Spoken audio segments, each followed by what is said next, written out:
The following program is rated PG. Please be advised that what you are about to hear may contain mature themes, mild uses of bad language, and some instances of violence which may be unsuitable for younger listeners. Parental guidance is suggested. This is a presentation of Dream Realm Enterprises, where dreams become reality. The Bad Ideas Podcast. Tonight's episode. That's our Annie. Hello folks, welcome to the second episode of Bad Ideas, a movie discussion podcast. I'm your host Lee, and tonight I'm joined by our other host, Matthew. And today, just like in the previous episode, we're going to be debating two movies in regards to which is better, or more precise, which did it better, which have a similar theme. In this case, it's Don Bluth Anastasia versus Good Times Anastasia. The theme being historical inaccuracy. Yeah, as someone who's actually studied the historical background of this setting, neither film does a fantastic job, but I'm going to be defending the film that personally I believe did a better job of it. Yeah, and his version that he's defending didn't have a stupid, insane budget. Yeah, my one was clearly made by whatever they found down the back of the sofa. I'm going to be defending the Don Bluth version. And I will be defending Good Times movie. AKA Golden Films. Okay. It could actually be a Golden Films version. You know, they're the same company. To make it easier for ourselves, they both try and cast in on what the big Disney movie is. Except here they're trying to cast on Fox's attempt at saying, haha, we're better than you, Disney. Speaking of which, I would like to open the procedures because, in case you're wondering why we chose this and not the, quote-unquote podcast mission statement, which is terrible Disney sequel versus terrible bootleg, the Don Bluth Anastasia movie is on Disney+. I'm not too sure if it's prequel, Bartok the Magnificent is on there, but the Don Bluth Anastasia is on there for your viewing pleasure. And there is talk of Disney adapting into a live-action movie the Fox-approved Anastasia musical, which was an adaptation of this very movie. The only thing is, there's no Bartok in the stage version, nor is there any Rasputin. yes! So, the live-action version is going to be interesting because that's something I will defend. The human characters are actually very well written and are characters. Yeah, Mummy always told me that when you're doing a debate, the first thing you should do is admit to everything that you can't defend yourself against, so I'm going to get it straight out of the way. These characters are just piles of good intention with I'm not going to say good, but just serviceable animation wrapped around them. The other thing I want to immediately sort of admit that, my film doesn't even slightly hold a candle to is the music. Allow me to gush for a second about how absolutely amazing the soundtrack for Don Bluth's Anastasia really is, because, there's a few really bland and forgettable ones. Rumor in St. Petersburg is... And there's a few others in it that are kind of crappy, but, it did give us both In the Dark of the Night, which is absolutely gorgeous. It's one of the best villain songs in, modern animation, and of course, actually, one of my personal favourite musical songs of all time, Once Upon a December, which is just, come on, you cannot beat that song, it's brilliant. And my film got two songs which I couldn't even remember long enough to write notes down about what the songs were actually called. All I remember for one of them was Rasputin was singing it, and it was like, freedom. Actually, Drink the wine of freedom, something. Actually, you know what? I'll defend that one as well. I'll actually defend that. That was not a bad song. You are meant to be defending that film. Yeah, so... allow me to actually get back on. No, I will defend. Rasputin's song wasn't actually all that bad. I didn't hate it as much as the others. As I said, let's just admit to the things I can't even slightly try to defend. And the first thing that I will say is that, no, the others were just... It didn't feel like an actual musical. It felt like it felt like they brought the whole movie to a screaming halt in order to have a music video that has absolutely nothing to do with the story. They just wrapped the animation around this music video. But that being said, you know what, let's actually get on to the things that I can defend my film on. I'll actually say that my film actually has a considerably larger amount of historical accuracy in it.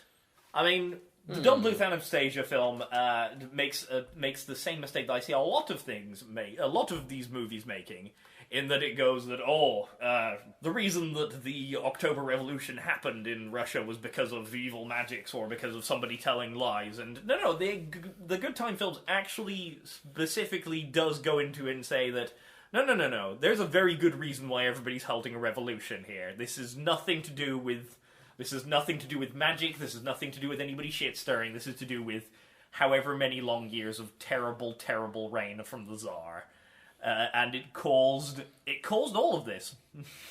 Yeah. I was going to also say both films also start with these happy musical numbers about how happy life is at the palace and everyone's happy, and yours eventually touches on it, but mine just never touches on it, how everyone else is starving. Oh yes, of course, the whole part where they go, oh, yes, your film starts off with the line, "We lived in a wonderland of elegant parties," keenly missing the whole part where the masses were suffering under the mass famines caused by the First World War, and of course the millions dying on the Eastern Front from mustard gas and all sorts of other German attacks.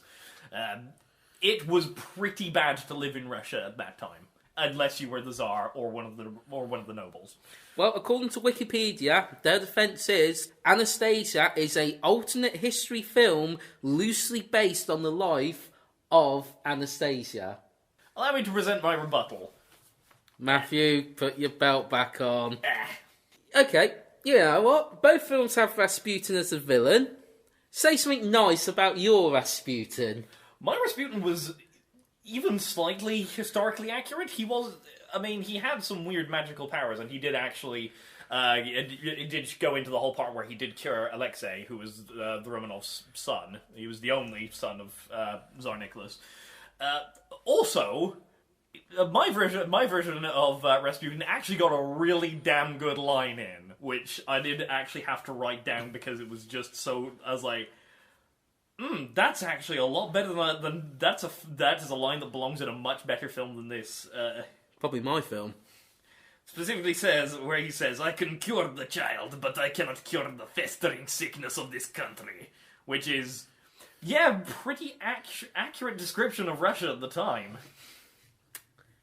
My version has Christopher Lloyd as Rasputin.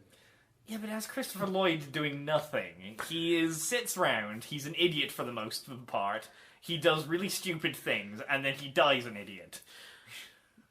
I mean, he did sell his soul to the devil. It was pretty evident in the film. Like, he gets his skin ripped off at one point. And then he spends the entire... And you know what? Your Rasputin spends the entire film ruining the film. Because the film your film is a really good musical romance story between your two main characters. Except they specifically constantly sideline that actually good plot line to have more scenes with Bartok and Rasputin. And then you have a lackluster finale where he just dies and nobody cares. It feels like the final battle at the end of Princess and the Frog with Dr. Facilier. Only that was actually good. I'm not watched Princess and the Frog, so... Are you basically saying what it feels like they looked at Anastasia's final battle and went, we can do that, but better? Pretty much. I mean, they both end with the main princess throwing the villain's amulet on the floor and stamping on it, and then all his friends from the other side dragging him to hell. Damn, that was my trump card. I don't know where to go with that. You just got to kill my argument.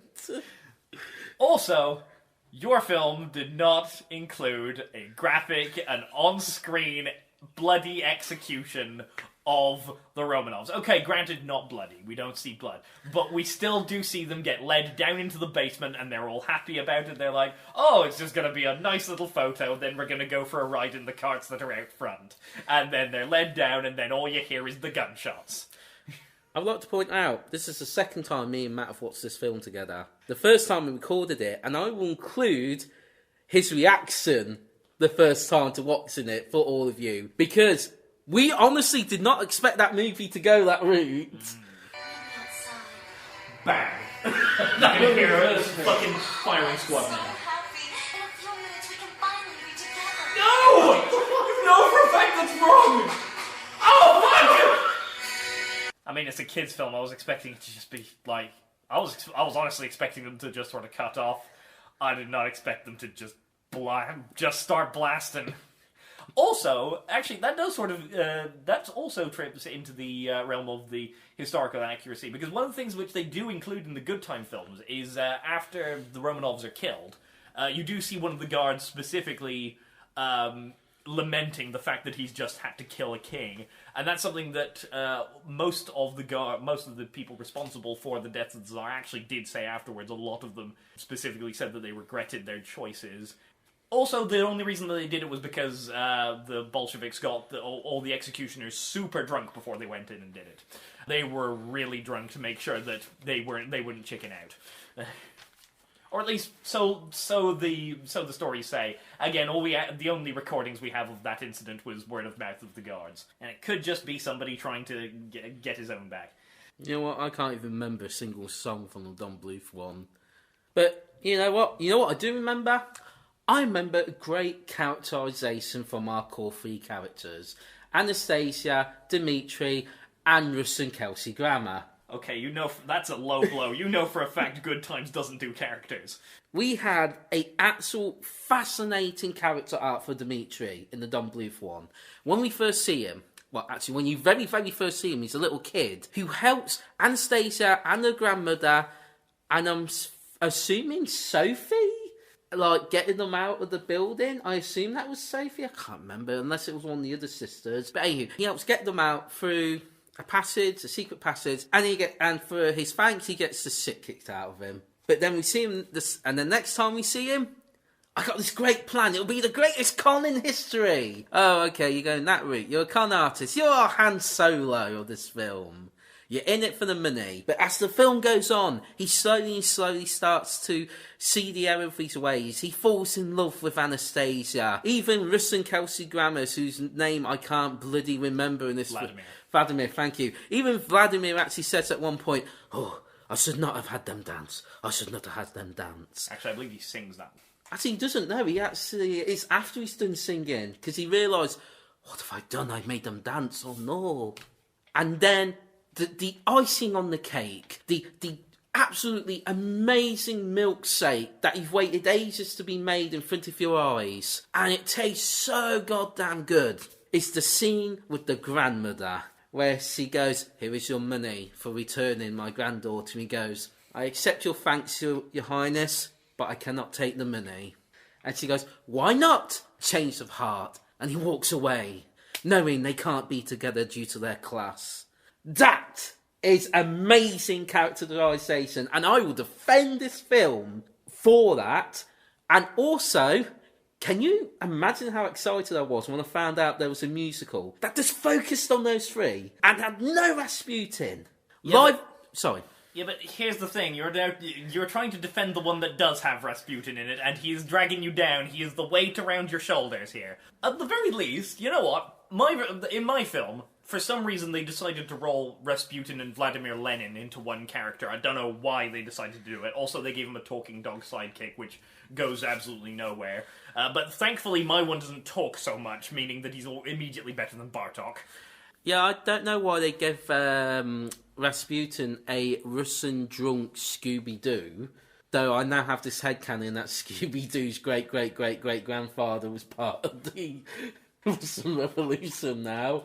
"Oh, Shaggy, I'm looking up my family tree, and this is my great-great-great-uncle from Scrappy's side."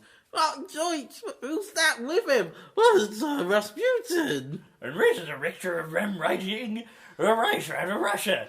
"My George, is that the dead Tsar, Scoob?" I don't know. Dark Scooby-Doo is dark. Yeah, I won't lie. I look at Bartok as well. Because you had those 3 little birds, but only, like, one of them talked a lot. And it was that same annoying voice actor who voiced the really annoying angel from The Little Angels. Yeah, for some reason they found the need to introduce a combination, all the worst parts of Bartok the Magnificent and Iago from Aladdin into it, and it's pretty bad. Let's just say that they find him in the middle of a Fabergé egg, and ultimately they should have just stamped on the fucker. Yeah, I mean, someone looked at Bartok and thought, this back character deserves its own movie. And I'm like, why? Why? Bartok is like the worst part of this movie. But you know what my film had that yours didn't have? What's that? The bad guy won in my film. Yeah. And that is the historically accurate part in that... Well, I mean, the whole part where they kept on calling him Rasputin despite the fact that he was essentially just Magic Lenin. And... yeah, Lenin won. But in your film, Rasputin was defeated and he was dragged down to hell and all that sort of thing. But nope, in my film, the last time we see him, he is literally in the middle of the Winter Palace Square, just having toppled the statue of the Tsar, and everybody is portraying him as the national liberator and hero. And again, I put this down to the fact that he's supposed to he fills Lenin's role. Throughout the film, for some reason, he's talking with a guy in a yellow shirt, and it's not made entirely clear who that guy in the yellow shirt is. I think he's supposed to be German because, Lenin's revolution was financed specifically by the Germans because they wanted to knock the Russians out by any means necessary. Could it have been Lenin? Who? The guy in the yellow shirt? No, because he was... It said that he was some kind of foreign guy. Really? So I'm going to assume that he was... Also, in that film, for some reason, you see them using the whole strategy board thing, and they're using contemporary tanks as models, despite the fact that contemporary tanks didn't exist yet. That's a little bit weird. I mean, I suppose you've got, like, the French... you've got the French FTs, but they weren't proper tanks. They were kind of like mini tanks with a little machine gun on the top instead of a big cannon. But you had a proper, like, it looked like a Sherman. And that's from that, wrong World War there. You know what? I'll say this about my film. Mine was gorgeous to look at. My film had animation. Mine had really detailed backgrounds. I didn't literally copy and paste every single background character 3 to 4 times. To the point it looked like they were in a clone village. Hey, I said that my film had animation. I never said it was good. Mine had a train car catching fire, and this amazing, like, will they get off in time? Will they won't get off in time? And a bridge exploding, and also hints that the train car drivers probably got burnt alive by Rasputin. But, they don't touch on that. Dmitri was an idiot in that scene. I do have to step in and say. You see him climb into the front of the train, looks at the fact that there are literally demons clawing their way out of the firebox, and his exact response is, something's not right. It looked amazing, though. Yeah, but he's an idiot. So, Satan himself is trying to claw his way out of this depraved fucking Thomas the Tank Engine bastardization. That's probably nothing. Oh, and look, Chernobog himself just showed up to break the bridge. Oh, well. Maybe I should say that he's got some balls on him, but more likely he's just an idiot. I mean, he's a kitchen boy from Russia. Clearly, he was a young boy in 1918. He was clearly not educated. So, yeah, I'm just going to go with the fact that he's an idiot. You know who was educated, though? Vlad, who was best dad. Vlad was a really great character. It's a shame that we learned absolutely sod all about him. So you can't even slightly... We did. We learned that he knew the Tsar. You even pointed out he was a... He probably served in the army. Probably being the word there. We didn't know anything about that. It's all speculation. It's clear, though, he had a higher education because he was trying to teach Anastasia how to be a princess. So it's entirely possible he might have been a private tutor. Again, calls for speculation. Judge. We also knew he had a thing for Sophie that lasted for 10 plus years. And immediately upon seeing her again, he's like, Sophie, my love! And she's like, Vlad, you're alive! Yeah, I mean, he's got a thick French waifu. What can I say about that? Granted, my film doesn't have thick French waifus, but it's got Alexander, and who is my film's version of Dmitri, the love interest for Anastasia. Him and her, they have a pretty adorable kid together. Which, due to an weird animation, looks like he's making out with his kid at one point. Shut up, stop bringing up the terrible, terrible animation. Like, again, your film had about, I'm willing to bet, had about 20, you know what, I'm gonna go with about 200 times the budget my film had. Like, your film had at least 20 million quid put into it. Okay. My film, I'd be surprised if they had 10,000. You know what? Your film had Alexander in the role of Dmitri, aka the love interest, and your film also had his Uncle Boris in the role of Vlad. Wacky, wacky Uncle Boris. Hoo, where is my shoe skis? Oh, they're on my feet skis. Oh, I took like this for the last 10 minutes of the movie. Okay, but at the same time, if you've ever seen a Good Times film, or whatever you want to call them, Golden Films, Good Times, whatever, you know that every single one of them has at least one horrifically racist caricature of some culture out there. Let's just be grateful that that's all they did. Yes, because, spoilers folks, we started watching another Golden film / Good Times film a while ago, but we were watching it in public and had to stop. Yeah! What was acceptable in the Goose Show in the 50s isn't acceptable now. Let's put it that way. But I will say, that was the true romance story in the Don Bluth Anastasia, Vlad and Sophie. Yeah, but he didn't rescue her right after she got shot, did he? She didn't get shot. My Anastasia did. Oh. My point, she got shot along with the rest of her family, and I will not stop going on about that. They actually showed it, and I respect them for doing it. Yeah, I was half expecting silhouettes of the Romanovs at some point. Like, maybe she's trying to get away, but no, in this film, because she didn't get on the train, she slipped, she banged her head and got amnesia. I do want to say that, you know what, in your film, they give the lady that runs the orphanage a lot of shit, but you know what, that orphanage owning lady, I want to know more about her. She let Anastasia keep a solid gold necklace, which, when Russia's going through a famine, that could have paid for a lot of food, but she let her keep it because of, sentimental value. She gave her food, she gave her clothes, she even got her a job in the local village, and she gets treated like shit, and that is what Don Bluth does. That woman was a saint, and she was vilified for it. I know this is a needless hill to die on, but put my gravestone on it right now. I'm gonna hashtag Anastasia orphanage lady did nothing wrong. Well, at least in my film, she had a happy ending. I mean, technically, yours did, but she clearly was having a mental breakdown. My Anastasia did have a happy ending. She got amnesia, and then her husband kept every piece of information from her for the longest time, and then finally broke it to her when he took her to the place that meant something to her, specifically the place where all her family were horrifically murdered. And that is ballsy storytelling. Yes, and then she has a mental breakdown.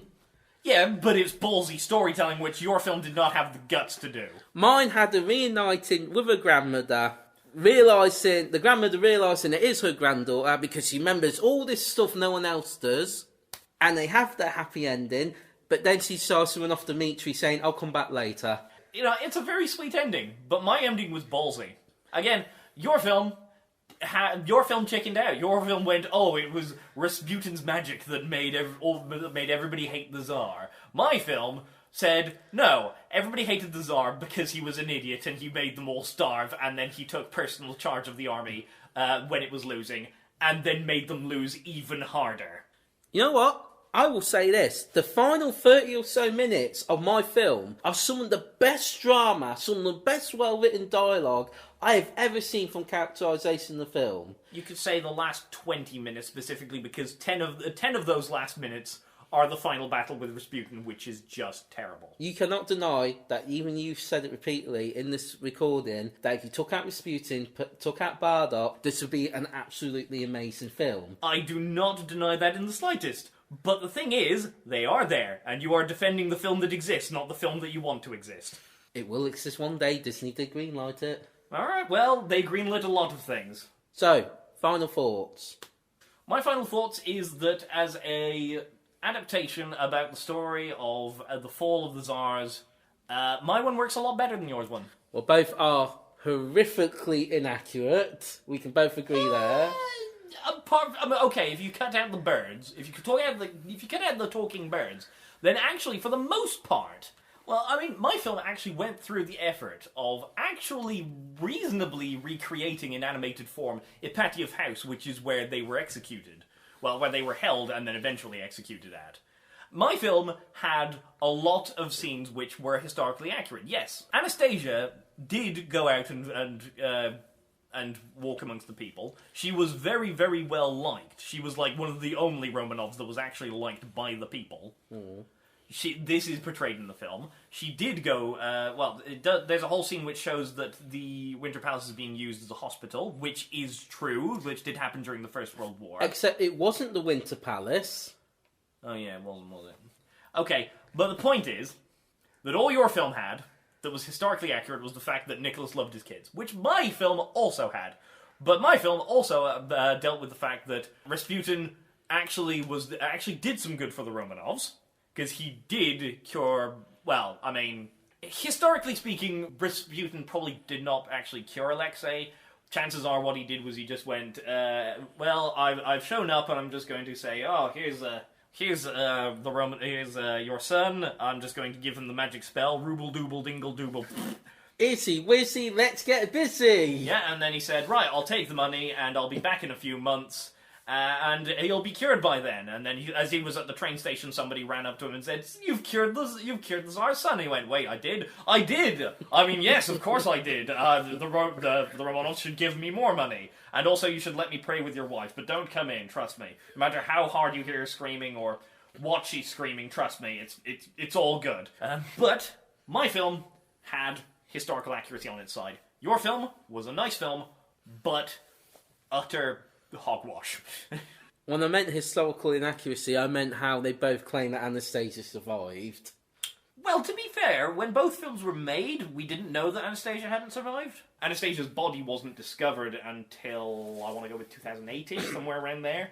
It was specifically discovered because when their graves were exhumed, two bodies were missing, specifically Alexei's and one of the girls, which it was assumed to be Anastasia because one of the guards had specifically stated that Anastasia may have survived. But yes, in 2007, it was Anastasia's body was discovered, or at least they found two bodies in the Siberian wilderness, not too far from the house, where they exhumed the skeletons and they found that yes, they were Romanov skeletons, and that's when we found out. But until then, we didn't know that she hadn't survived because there was no body. It was around the 1930s that they found a woman that they believed to be Anastasia in Czechoslovakia. She was a young woman that was getting ready to jump off a bridge.